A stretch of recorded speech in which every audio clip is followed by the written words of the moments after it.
माऊलीला रामकृष्णाने गोमाजी महाराज माऊली ह्या गावचा उद्धार केलाय माऊली गोमाजी महाराज.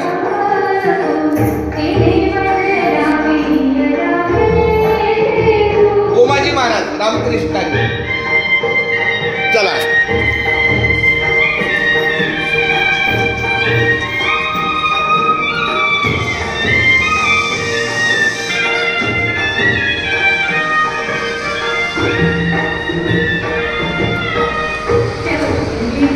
आज मला वाटतंय आज आळंदीची यात्रा आहे. मला माहिती आहे, मला फोन केला होता मुंबईवाल्यांनी, तुम्ही गाडी काढणार का? बोलू नाही.